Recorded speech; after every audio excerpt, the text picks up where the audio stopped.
Justin, how are you, my man? I'm doing good, man. Second time's the charm. We got a couple minutes into the conversation, but that's the thing. Sometimes I get a second chance at it. Hopefully, I'll sound even more around. I'm doing good though, man. Been working on a lot of CSU preseason content. I recently put out a schedule preview, but I also have finished about 8 position previews that I'm stoked to get out. So I'm going to publish those over the next couple of weeks. Talk about the quarterbacks, receivers, running backs, defense, the whole 9 yards. And obviously just enjoying a little bit of hockey, man. I'm pumped, but I'm also nervous because I don't know. I feel like the Blues are going to be chippy. Obviously, you have the whole backstory with Nazem Kadri. And first of all, be better, Blues fans. It's a freaking sport. It's a game. We don't need to be Blues coaches who I think are just maybe have some balls, condemn it, but no comment. Anyways, I think we're gonna win tonight. Get out of St. Louis, come home, finish up the series, Game 5, and then I'm just really gonna lean into college football at this point. I took some notes on some Week 0 and Week 1 lines that we can kind of briefly throw out at the end. But yeah, I'm just enjoying the off season at this point. Love that for you, man. Yeah, it's going to be an exciting night. It's going to be an exciting episode of Bets. Justin always brings the fire. He's already teasing some Week 0 lines. That is getting me hyped right now. Shit, if you're going to go that route, yeah, I might have a long shot NBA draft prop I need to throw your way. But let's get into it. And let's start with your big 3, Justin, because yeah, it's nice to have you back, man. We gave you that off-season break, but we need our guy back.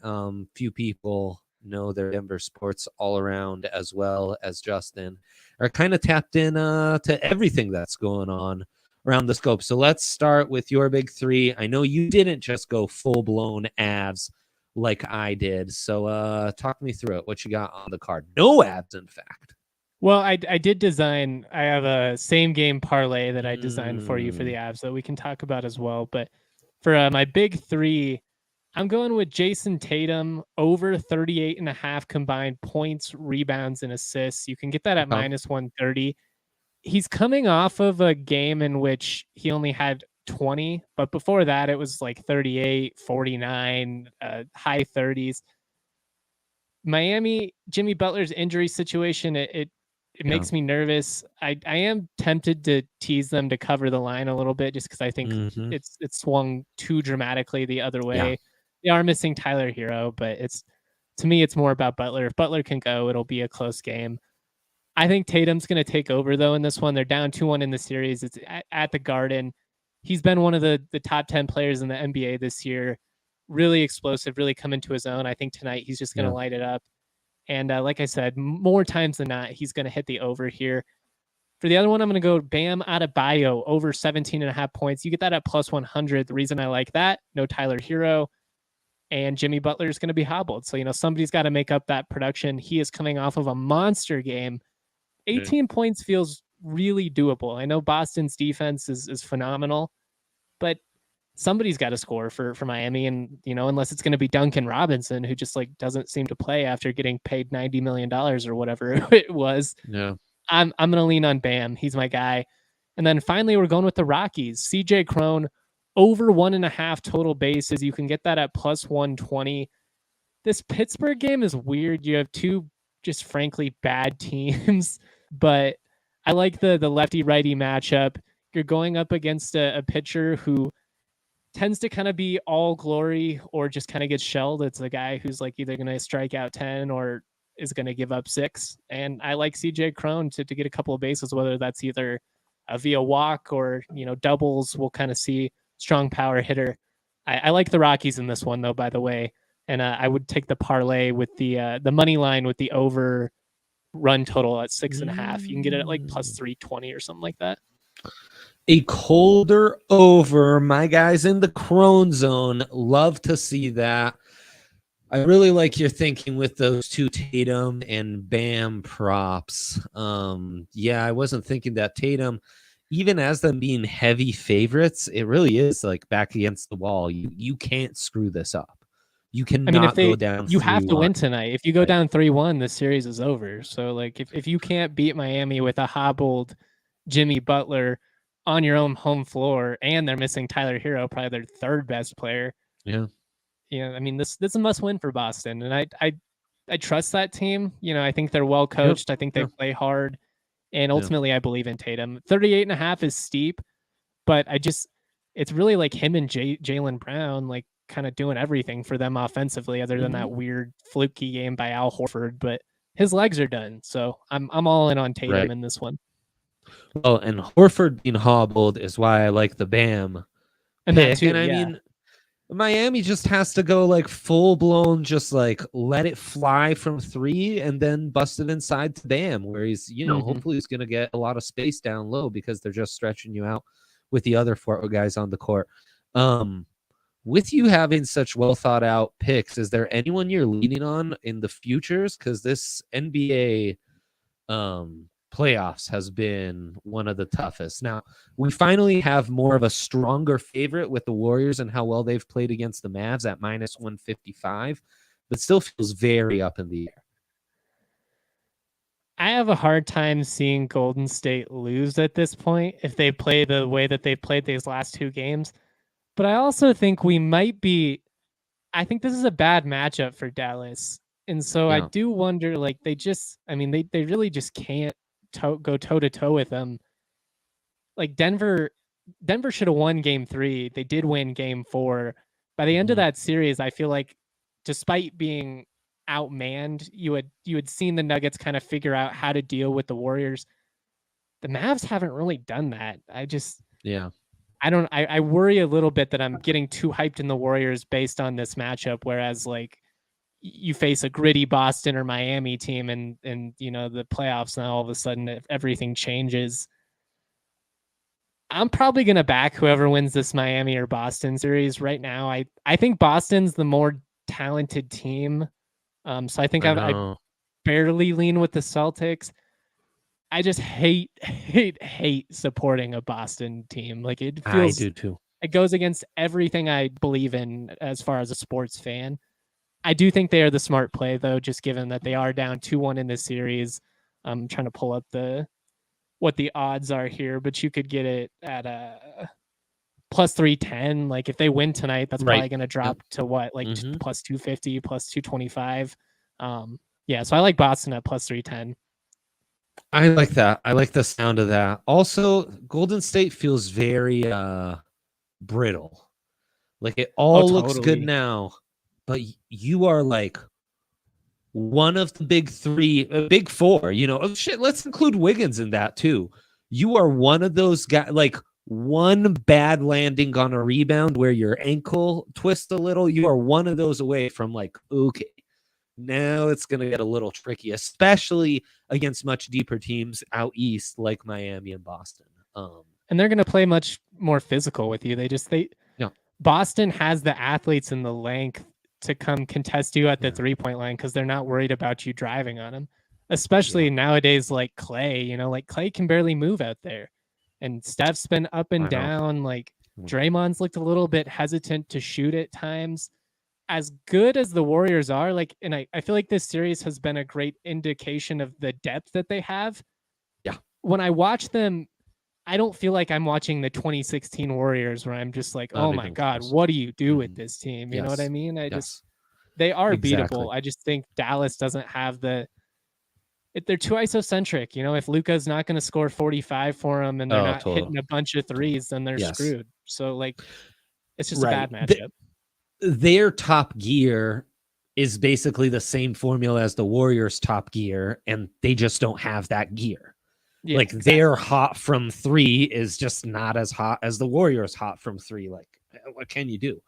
And if you get Wiggins going for 30, then it's just like, all right, who's Dallas's fifth best player? He's not as good as Andrew Wiggins. No, 100%, 100%. All right, let's to my 3 because this will kind of transition us into the Avs, but I still want to pick your brains on more of the playoff slate tonight. I think similar to what you were saying about Jason Tatum and this game 4 for the Celtics, the same could be said about the Blues. There's obviously some exterior motivation kind of being built up. A lot of that's mostly just from the fan base, and frankly, some disgusting elements of the fan base. But even the coach on the first post-game quotes, wanting to kind of put it on Nas's reputation, there's clearly a bit of a team-wide trying to rally around Kadri injured our guy, and now we're going to get these guys and show them what's what. When clearly there was no retaliation even for what Kadri did in the 2 periods following that hit. So, this is very like much ado about nothing kind of hindsight is 2020 retrospect bullshit. But all that said, it's going to be an extremely motivated Blues team. And I wouldn't be surprised if for the second game in a row in St. Louis, they outshot the Avs like they did in game 3. And Darcy's forced into 30-plus saves. And that's why I'm taking Darcy Kuemper over 28.5 saves. Aside from some fluky goals, I mean, what have they scored? 5, and 4 of them have been complete flukes, or at least half a fluke. Kemper's just been on fire, and I think he's ready. This is his kind of game. He's ready for a big game on the road against a hostile crowd with the team just throwing the kitchen sink at him and going all out. Also, the Avs, they're not one of those teams that's just going to dive in front of every puck. I mean, we're seeing like the times they do get in front of the puck, it's ending up worse than that. They just I was going to say, I don't even know if I want them to try and block shots after the last couple of games. Like, how fluky have all these touches been? So that's insane. But anyways, give me Darcy over 28.5 in a must win for the Blues in game 4, where I really expect them to give the Avs their best shot, and it be an ultra competitive game, and for Darcy to really play some outstanding hockey. And then give me Gabe Landeskog, our captain, the man rocket, over 2.5 shots on goal. The juice not great at -150, but it's because he's 4-2 on this prop in the postseason. These are his kind of matchups. These are his kind of games. We might just get the 3 off a late third period, little deviation there, a little tipper. And it doesn't matter. It's going to count all the same. This is his kind of game. His presence in front of the net will be felt. These are the kind of games where Landy always shows up. He, to me, has been the best Avs player the entire postseason thus far, at least, excluding Kuemper. And then you were getting phenomenal odds on Nathan MacKinnon over 4.5 shots on goal. This was in the -170s. Yeah, right. Exactly. This was in the -170s 3 games ago, because he was averaging an absurd 7+ shots on goal this postseason. Hadn't had a game where he had under 6. And I frankly was kind of expecting them to move this to 5.5 any game. Lucky for us, as the Avs struggled in game 2, and game 3 was certainly hard fought, Mac has gone under this figure for 2 games in a row. Now he's still 6-2 on the prop. So the juice has gotten insanely better. Look, I don't expect that to keep up. I don't think the Blues have found any secret formula. I just think Mac and that top line have been a little stifled, and I expect in a big game like this one for them to get their shit together, and Mac especially to be on one and just peppering Husso. I also think they'll be a little more liberal in the shots they take. I think saw that. That's what I wanted you to bring up. I felt like they got a little too choosy. And Mikko especially, yes. I feel like has really been aiming for, like you're trying to hit a quarter in the corner of the net instead of just put it on fire. Maybe you get the rebound. Put it on fire. Yeah.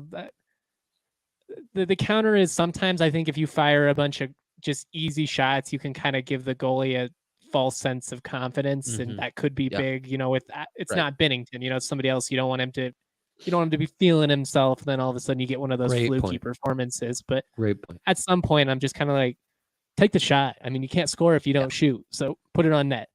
Exactly. It just seemed like as the game wore on, they were just a little more happy to send it from bad angles and see what happens. Maybe you get a friendly rebound, what have you. The other thing I thought the analysis of this in this series had really been outstanding of Binnington's puck handling behind the net on the boards and stuff, and how crucial that was, and taking away 1 or 2 chances per game from the Avs. Well, you don't have that anymore. So I expect that to, especially those lines with that extra speed, like that top line with Mac, to be able to gain a few more possessions in their own zone out of that. And again, that should lead to more shots on goal. So there you go. It's an optimistic big 3, and admittedly what should be an extremely competitive game. But I'm also not going to stray too far from home. It's one of our principles from the manifesto. I kind of thought this was going to be a 5 to 6 game series. I think that again, and I think the Avs, win or lose, are going to be right there, and their stars will show up, and it'll be as competitive a game as we've seen all series. So yeah, and we've got a whole lot more Avs to talk about, including a boosted Avs SGP 50% for you. Holla at your boy. And then my guy Justin, he's got 2 props already on the Heat Celtics game. I think that's another one where a 3-leg SGP, you're going to get that boosted as well. So you give us one more prop. You said you like the Heat at plus 7.5 because we've maybe steered too far. Boom, there you go. I like Double the over boost as well. 206.5. The series average is 213.5. Again, I know Miami's hobbled, but I think you're just going too far the other way. I like Jaylen Brown over 1.5 or over 2.5 threes as well. He's hit 3 threes in like 10 straight games against Miami. So you take the over, take Miami plus 7. You're going to get good juice. And if you boost it, then you're going to get even better juice. Only at DraftKings Sportsbook, my guys. Boost those boys. We're giving it for you. We're dialed in more than ever with just a few games on the slate. Then you've got all the MLB going on. My guys for Milan just won the Scudetto. So that is one of 3 parts of the futures SGP. We just need Kale for the Norris, baby. Kale for the Norris. But yesterday, that dub 30-unit day for your boy. So DraftKings Sportsbook taking good care of me. And yeah, as I was mentioning to Justin, I might have a long shot NBA draft prop for you. We can start betting on 2023 NFL draft props for you. That's where we're dialed in, all at DraftKings Sportsbook, man. They are the king of sportsbook, customer care, app. They got it all. It all works phenomenal. Right now, new users sign up, bet $5 on any NBA playoff game and win $150. That's on top of when you sign up, you use that code DNVR. They will match your first deposit bonus up to $1,000 when you use that code DNVR, only at DraftKings Sportsbook, the king of sportsbooks. Must be 21 or older. Colorado only. Bonus comprised of first deposit bonus and a first bet match, each up to $500. Deposit bonus requires 25 times playthrough. Restrictions do apply. See DraftKings.com/sportsbook for details. Gambling problem? Call 1-800-522-4700. Boom. All right, Justin. Let's keep talking ball, man. Let's keep talking. Let's do it. Ball and pucks, puck heads over here. RK is not here, so I don't think it's as fun, but do we have a dilemma today? Let's see. There we go. I already mentioned it in the DraftKings Sportsbook. Reed, if you fast forwarded through that because you're an audio only, shame on you. You probably want to rewind so you can hear Justin's advice on how to boost that Heat Celtics SGP. But how are we boosting this Avs SGP and our playoff parlay of the day? Because Justin's dialed on this Avs game. He's dialed on the Heat game. We both stayed away from the Florida Derby in the Eastern Conference hockey side. I don't like that one. Yeah, I know it's too back and forth, too much on the line. Is this a free pass for Florida down 3-0? It means less to Tampa, and it's just like, whatever. Is Vasilevsky just on fire? Is the play here just taking Tampa to win the East at -110? Because when Vasilevsky's like that, and Carolina has the injuries they've had between the pipes, I don't see how anyone else comes out the East I mean, they've won back-to-back Stanley Cups for a reason, so they know how to get through at this point. And obviously, we're kind of hoping the Avs are this team a couple of years from now. I mean, 3 years from now or 3 years ago, everyone was talking about, does Tampa need to make drastic changes after flaming out in the playoffs 3 straight years? Well, now the Avs are in that scenario. Hopefully, they finally get through. And then, hopefully, it becomes a special run these next couple of years. But I'll say this. Tampa scares me. They're not a team I would want to play. I mean, all these teams are good, but there's just something that terrifies me about having been in the Cup and knowing how to deal with the pressure of it versus, you're going to play talent no matter who you go up against, with the experience factor. It just worries me. Tampa anyways, terrifies me. The way Kucherov has played, the way Vasilevsky has played, the championship pedigree and experience. It all scares. It's like Brady scares the playoffs, living Jesus out of me. Not who you want to be facing in the AFC Championship game, because that he's not going to be nervous even if they're down 10 points. It's just they're in it. The same game parlay though, you can, especially with the boost here, there's an opportunity to really make a lot of money if you can hit it. I ended up going with Nazem Kadri anytime goal scorer, and that's a personal pick. That's a me rooting for him to be the villain in St. Louis and piss everybody off. But that's spicy. Feels like he's about to. Feels like he's due. I don't know. I think it'd be fun. I'm going to take Colorado puck line at -1.5. You're just taking them to cover. I like that because, I mean, if they're up 1, they're going to pull the goalie. You're probably going to get the empty netter and you're going to cover. Yeah. So you might as well just take the puck line instead of going money line. That's my thinking there. And then same thing, take the Avs to score the last goal. And at that point, you can get that at +525 before it's boosted. So, I mean, just those 3, that's really good value.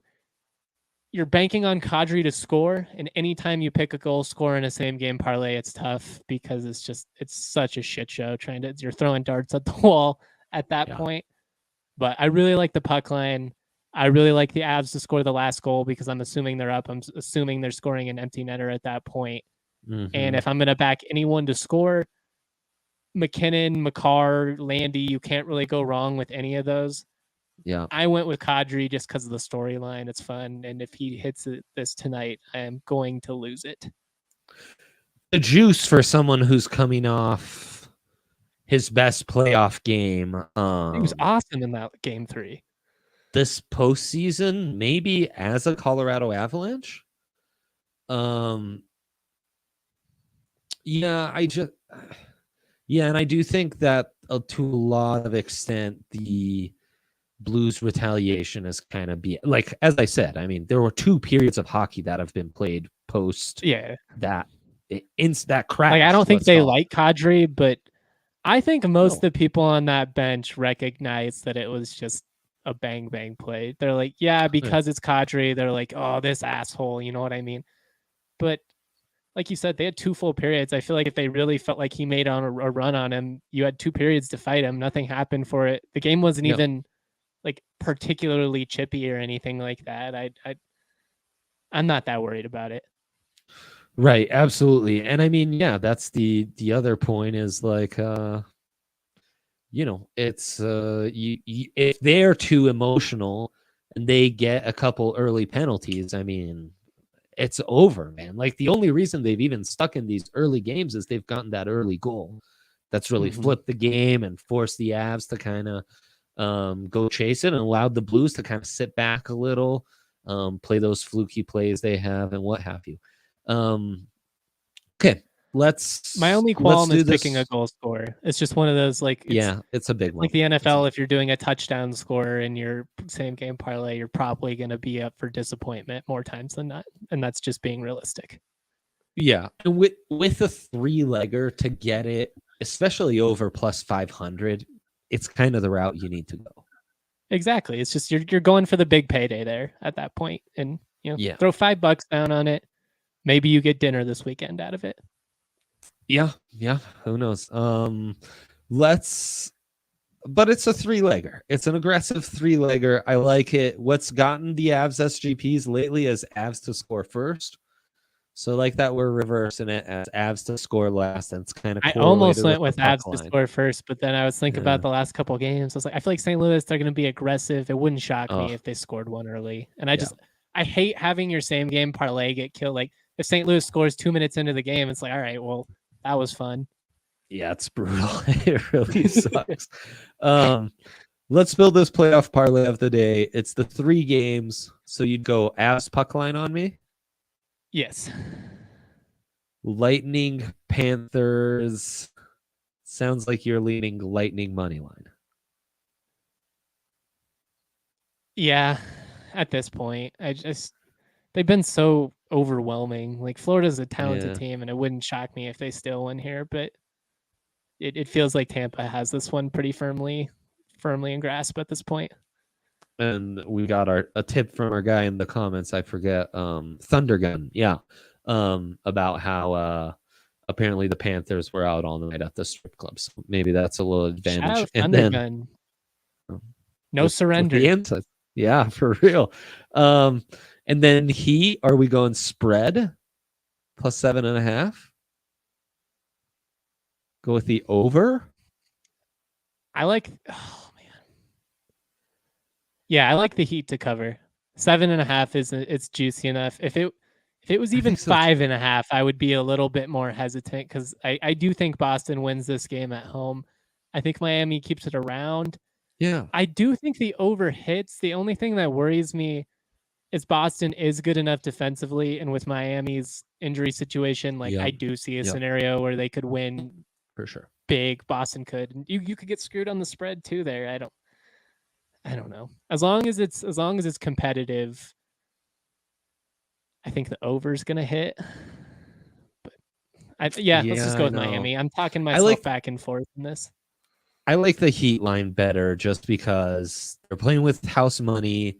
There's a little Ewing theory without Jimmy Butler, freeze everyone up. And yeah, I mean, they're playing with house money. So keeping this close, I think, is imperative. Now, what we've seen from the NBA playoffs, not all of these are close. A lot of blowouts. That's the only thing that works. Blowouts. Yes. Mm-hmm. So really we hope to get this backdoored. Yeah. If you see Boston jump to an early 20-point lead, pray for that backdoor coming late in the fourth to save us all. But that playoff parlay of the day plus 776. Not bad. I like it. Not bad at all. So I shall place that as well. And that's going to do it for us today, folks. Great wins for our soccer teams. Check out all the stuff. Oh, yeah. Give it to me. Let me, just before we go here, and we're not going to I talked about this on the Rams pod. So if you want a full breakdown of the Mountain West lines for week 0 and week 1, go check it out. There is money to be made on Hawaii in week 0 and week 1, who, despite being at home in both matchups, is coming in as underdogs. Now, I get it. Hawaii, along with Nevada, only returns 28% of its offensive production. That is tied for the dead last in the entire country. Hawaii is a complete mystery. But there is not a better home field advantage in college football than the island in week 0 and week 1. It's just weird to me. Week 0, Vanderbilt, 6-point favorites over Hawaii. Vanderbilt? Really? I know they beat CSU, so it's weird to me to say this, but is anybody shaking in their boots at Vanderbilt having to go from Nashville?